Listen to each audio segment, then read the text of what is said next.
A very happy good morning to all of you students. I am Preeti Gupta and I am going to discuss our new chapter, that is chapter number 6 of your NCERT from biology, that is life processes. Students, before starting our chapter, we need to know our topic about our chapter basically. So here you can see life. You all know about life and the processes in which in our life or in plant life, what are the processes. So the basic definition of a life process, that the life processes are the basic functions performed by living organisms to survive on earth. Some of the life processes are like nutrition, respiration, transportation, excretion, control and coordination, growth, and many more. Every living organism needs energy for performing different activities. So this is known as the basic definition of life process, students. We all know that food is very much important for us. The food must contain nutrition or nutrients. Without food, we cannot survive. This food gives us energy. This energy is used to do other activities.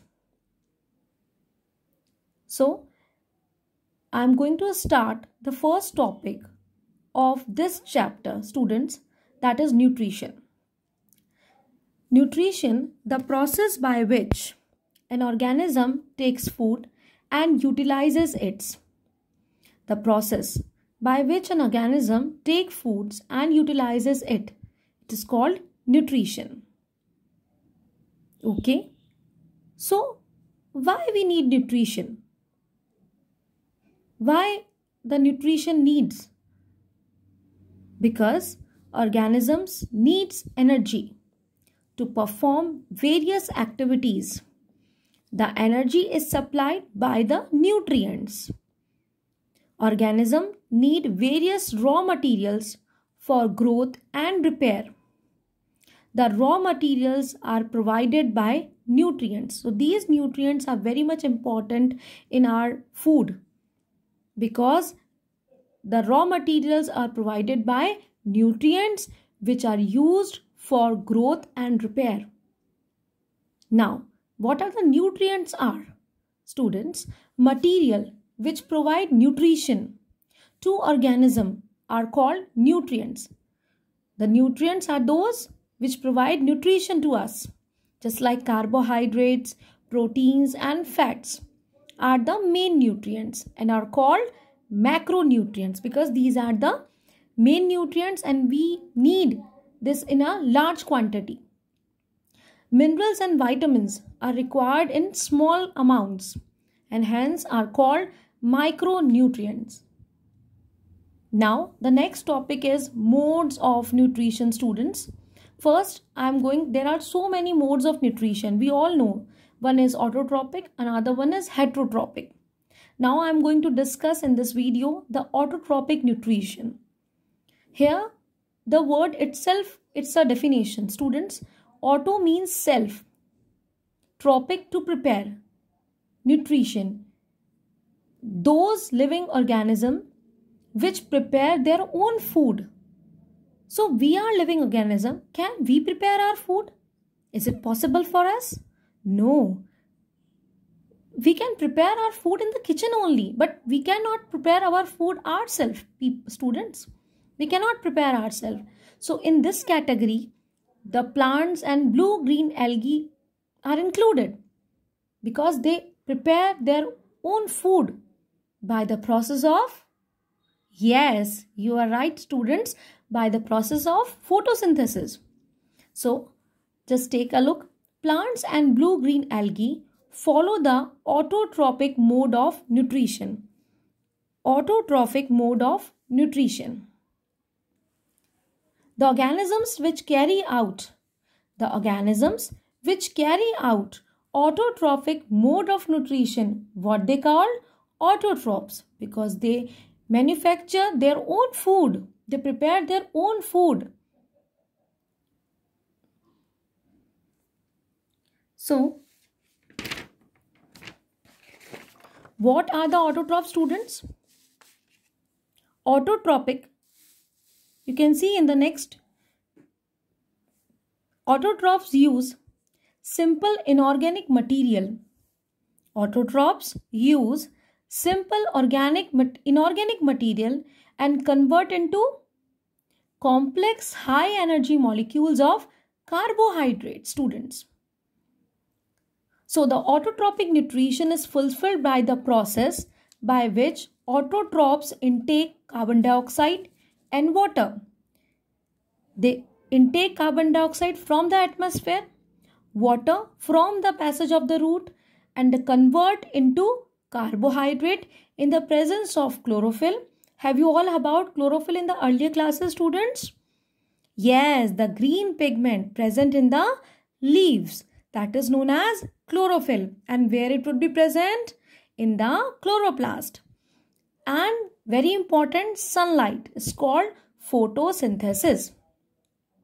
I write here equation, just see here, carbon dioxide, the formula of carbon dioxide is CO2 plus water, converts this into sugar and a very important raw material that is known as oxygen. You can see here, I'll make a diagram over here, that sun energy and chlorophyll. There's a green pigment. So we can say that nutrition in plants, that green plants prepare their own food. They make their food in the presence of sunlight. Sunlight provides energy, carbon dioxide and water are the raw materials, and chloroplast is the site where food is made. So it is very important to note that the site where the food is made, that is known as chloroplast. I think I am very much clear to all of you. So students, that is point to note that what is photosynthesis. So we have already discussed students that what is photosynthesis. Now I am going to discuss the next topic, that is known as what is photosynthesis. We have already discussed in this chapter, the process by which green plants prepare their food is called photosynthesis. During this process, the solar energy, you see the sunlight is what? Solar energy is converted into chemical energy. Yes, chemicals are formed. Okay, chemical energy and carbohydrates are formed. Green leaves are the main site of photosynthesis. Okay, students. Next, raw materials. What are the things required to do the photosynthesis by a leaf? So the raw materials of photosynthesis are, first, sunlight should be there. Second, chlorophyll. Sunlight absorbed by chloroplast. Carbon dioxide enters through stomata. In the next video, we are going to discuss the stomata and opening and closing also. So, carbon dioxide enters through stomata and oxygen released as the byproduct through stomata on the leaf. Water plus dissolved mineral, because there is in the root, in the soil, there are any other mineral may be present. They are maybe nitrogen, phosphorus, etc. So we can say that water plus dissolved minerals like nitrogen, phosphorus are taken up by the roots from the soil. I hope all are you understand. Okay, now the site of photosynthesis is chloroplast. So I am going to write it here again, that chloroplast in the leaf, chloroplast contains chlorophyll, which is a green pigment which is a site of photosynthesis.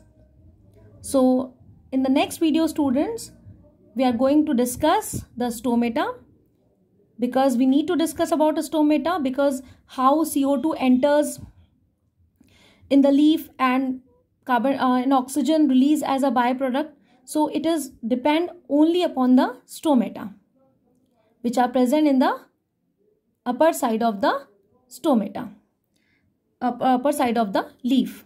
So students, if you want to write that the main events of photosynthesis, what we have discussed in this video, that first, absorption of light energy by chlorophyll.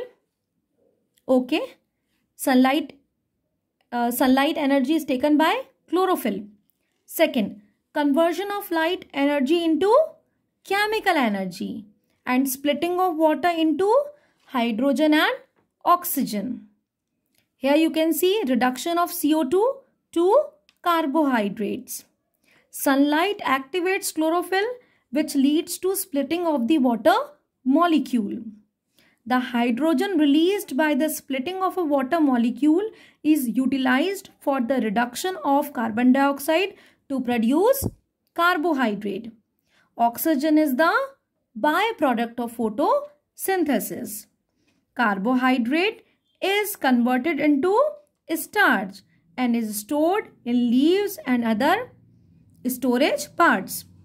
The splitting of water molecules is a part of the light reaction. I hope this photosynthesis part must be clear to all of you. Just go through your NCERT, and in the next video I am going to discuss the stomata and heterotrophic nutrition. Thank you. Goodbye, students.